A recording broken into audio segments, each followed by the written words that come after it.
Al-Isra, c'est le voyage. Et Al-Mi'raj, c'est l'ascension nocturne. Al-Isra, c'est le voyage qu'a fait le prophète lors de cette nuit-là. Une nuit. Corps et âme. Corps et âme. Le prophète, alayhi salatu wassalam, eh bien, il y a le plafond qui s'ouvre, il y a Jibril, alayhi salam, qui descend, il y a Al-Buraq, cette monture-là, comme il est mentionné dans Sahih Muslim, qui est présentée au prophète, alayhi salatu wassalam, comme il dit lui-même, c'est une monture plus petite qu'un âne et plus grand qu'une mule. Et la monture, elle s'excite de joie, parce qu'elle va avoir l'honneur de porter sur son dos Muhammad, alayhi afdalu salatu wa askat taslim. Et donc le prophète, alayhi salatu wassalam, monte sur cette monture-là, et ici, il part de Mecca jusqu'à Al-Aqsa à Jérusalem. Allah Jalla wa Ala dit dans le Coran, Subhanalladhi asra bi'abdihi laylan min al-masjid al-haram ila al-masjid al-aqsa alladhi barakna hawlahu linuriyahu ayatina. Gloire ça veut dire est exempte de toute imperfection, c'est-à-dire Allah. Celui qui a fait voyager de nuit de la mosquée sacrée jusqu'à la mosquée Al-Aqsa, dont on a béni ce qu'il y a autour, afin de lui montrer nos signes. Allah a voulu que le prophète voit quoi? Voit des signes. Pourquoi Allah lui a donné cela à ce moment-là? Parce qu'Allah a vu tout ce qu'il a enduré pendant 10 ans.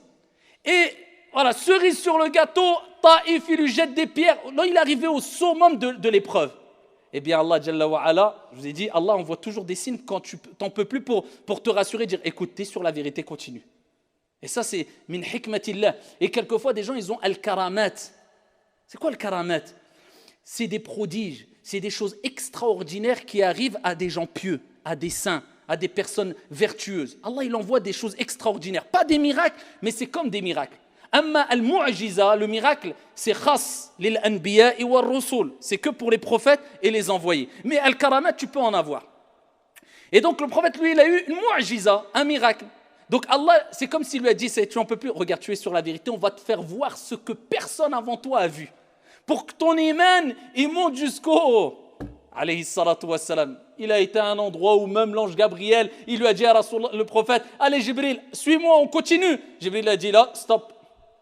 Là, même moi, je ne peux pas aller. Il n'y a qu'un être humain qui peut aller où tu vas. Une créature. Toi, Muhammad, alayhi salatu wassalam. Et le prophète, alayhi salatu wassalam, il arrive à Al-Aqsa. Il rentre.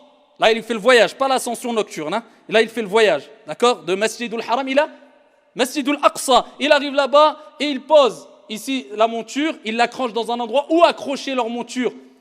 Les prophètes et les envoyés, c'est un endroit connu à Al-Aqsa à Jérusalem. Et ensuite, il rentre dans la mosquée, il prie 2 rak'at, il est rapporté qu'il y avait plein de prophètes qu'il a reconnus là-bas, comme Ibrahim, etc. Ensuite, il sort de la mosquée, et là, Allah l'élève, avec Jibril alayhi salam aussi, et il va passer et dépasser les cieux. Il va jusqu'au premier ciel, accompagné de Jibril. Jibril demande l'autorisation de rentrer. Ils disent, qui est-ce? Il dit, c'est Jibril. Qui est avec toi? Muhammad. A-t-il reçu la mission? Oui. Ouvrez la porte. Et donc ici, il monte le premier ciel. Et c'est qui lui souhaite la bienvenue dans le premier ciel? Isa alayhi salam. Adam alayhi salam, afwan. Adam alayhi salam, Adam. Adam réceptionne, accueille le prophète alayhi salatu wassalam et lui souhaite la bienvenue. Ensuite, le prophète continue à monter jusqu'au 2e ciel. La même conversation. Qui est là? C'est l'ange Gabriel. Qui est avec toi? Muhammad. Est-ce qu'il a reçu la mission? Oui. Et ensuite, on lui permet de monter au 2e ciel. Et c'est qui l'accueille? Ici, c'est Isa alayhi salam, Jésus. Ensuite, il monte au 3e ciel. Isa alayhi salam, c'est qui l'accueille? Youssouf alayhi salam. Ensuite, il monte 4e ciel. C'est qui l'accueille? Idriss alayhi salam. Il monte 5e ciel. C'est qui l'accueille? Haroun alayhi salam. Il monte 6e ciel. C'est qui l'accueille? Moïse, Moussa alayhi salatu wassalam. Et il monte jusqu'au 7e ciel. C'est qui l'accueille? Et le hadith est rapporté par le Bukhari ou Muslim. Ibrahim alayhi salatu wassalam. Accoudé sur Baytul Ma'mour, la maison peuplée, la maison céleste, où le prophète a dit au-dessus de la Kaaba, au-dessus, où il y a le 7e ciel, au 7e ciel, il y a Baytul Ma'mour. Ibrahim accoudé sur Baytul Ma'mour, où 70 000 anges entrent chaque jour dans Baytul Ma'mour pour adorer Dieu sans jamais revenir dans cette maison céleste. Alors imaginez-vous les milliards et milliards d'anges. Et ici, le prophète alayhi salatu wassalam a été accueilli par, bien sûr, la salutation d'Ibrahim alayhi salam. Ensuite, il poursuit Sidratul Muntaha. Et Allah Jalla wa Ala, il parle de Al-Mi'raj, l'ascension dans Suratul Najm. وَالنَّجْمِ إِذَا هَوَى مَا ضَلَّ صَاحِبُكُمْ وَمَا غَوَى وَمَا يَنْطِقُ عَنِ الْهَوَى إِنْ هُوَ إِلَّا وَحْيُ يُوحَى. Par l'étoile lorsqu'elle se décline. مَا ضَلَّ صَاحِبُكُمْ وَمَا غَوَى. Votre compagnon ne s'est pas égaré et n'a pas été induit en erreur. وَمَا يَنْطِقُ عَنِ الْهَوَى. Il ne parle pas poussé par sa passion. إِنْ هُوَ إِلَّا وَحْيُ يُوحَى. Ce n'est qu'une révélation émanant de son Seigneur. Et ensuite, Allah Jalla wa Ala parle de ce qu'il a vu, et particulièrement Sidratul Muntaha.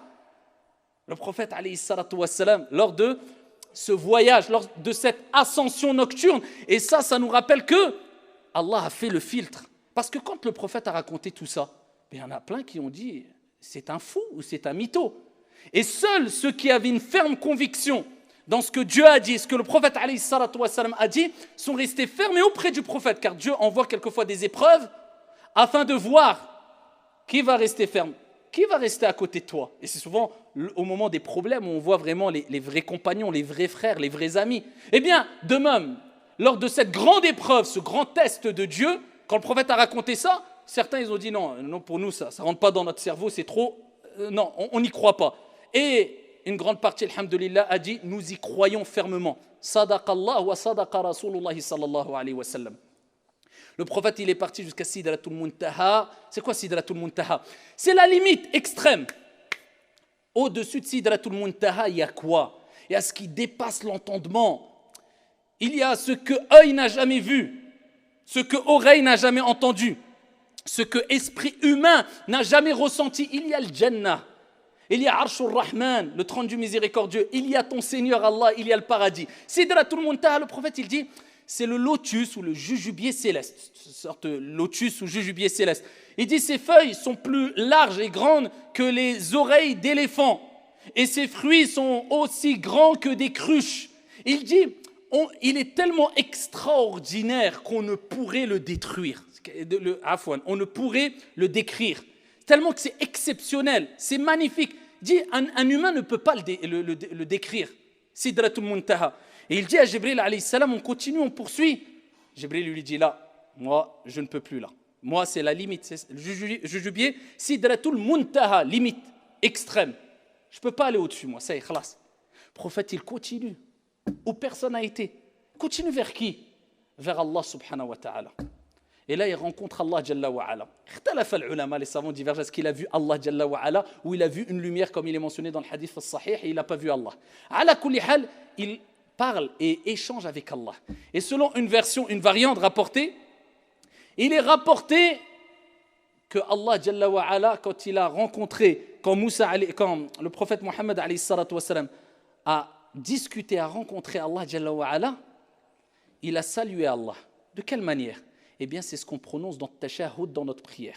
Et ici, il dit, Muhammad alayhi salatu wassalam, At-tahiyyatu lillah, Az-zakiyatu lillah, At-tayyibatu was-salawatu lillah. Les salutations pures, les bonnes actions, tout le bien est pour toi, ô Allah. Allah Jalla wa Ala lui a répondu, Assalamu alayka ayyuhan nabi, wa rahmatullahi wa barakatuh. Il lui a dit, et c'est la deuxième partie première partie du tashahhud, il dit, et que le salut soit sur toi, ô toi prophète, ainsi que la miséricorde d'Allah subhanahu wa ta'ala et la bénédiction. Et le prophète, il a pensé à toi, à moi, à la communauté, à ce moment-là, et au prophète et aux envoyés, il a répondu à cela, Assalamu alayna wa ala ibadillahi salihin. Et que le salut soit sur moi et sur les prophètes et les serviteurs vertueux.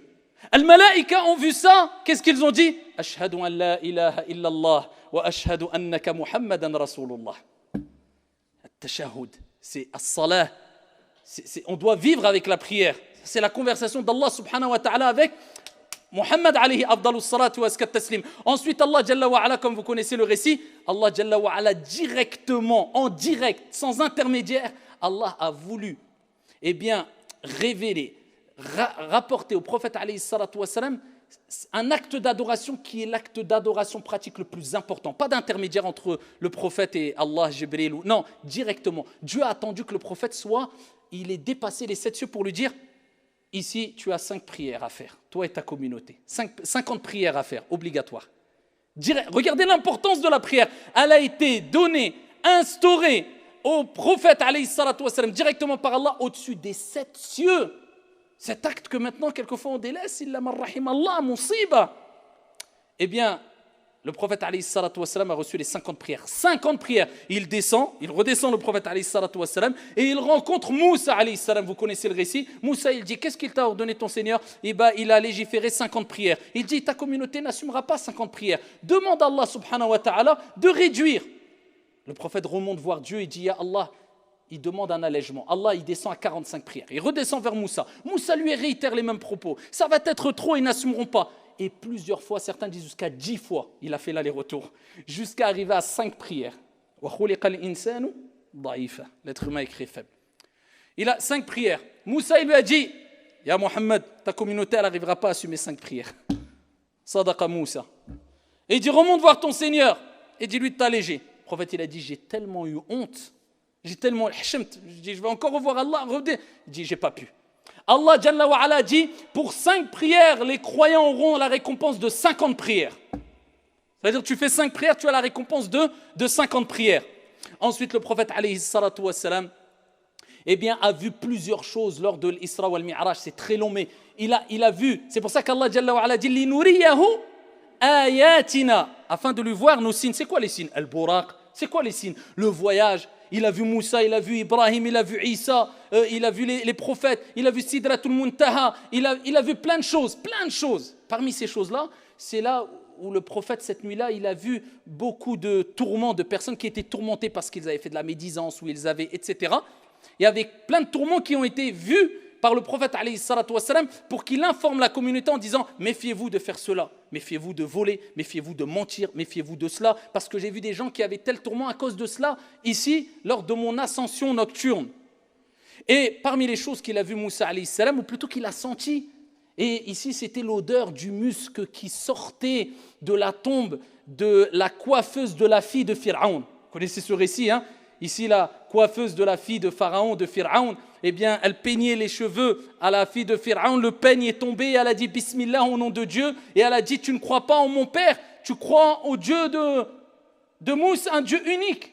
Et donc ici, ils l'ont pris, avec ses enfants, et ils les ont réunis, et ils ont pris de l'huile ou de l'eau bouillante, et ils ont jeté un enfant après l'autre enfant. Ils ont jeté tous ces enfants devant ses yeux pour qu'il meure. Et son dernier enfant, c'était un bébé qui était encore nourrisson, qui allaitait, ils l'ont arraché et elle n'en pouvait plus et le bébé a parlé. Un miracle. Une mu'jiza, on va dire plutôt le karamah. C'est un prodige. Le bébé a rappelé à sa mère, patiente, on aura le paradis. Et ils l'ont jeté et ensuite ici, ils ont tué cette femme-là. Depuis, elle a été enterrée, ses os ont été réunis avec ses enfants dans un endroit. Le prophète a dit, alors qu'il était proche de son Seigneur, je sens l'odeur qui se dégage de la tombe de la coiffeuse de la fille de Pharaon. L'odeur de quoi? Du musc. Et donc le prophète a vu plein de choses, et en tout cas, ce qui nous incombe de savoir, c'est que particulièrement, c'est que Allah subhanahu wa ta'ala a transformé ces années de pénibilité, d'endurance, d'oppression par un des plus grands récits, un récit extraordinaire, un voyage extraordinaire, une ascension extraordinaire au prophète alayhi salatu wassalam, jusqu'à ce qu'il a été où personne d'autre en dehors de lui n'a été.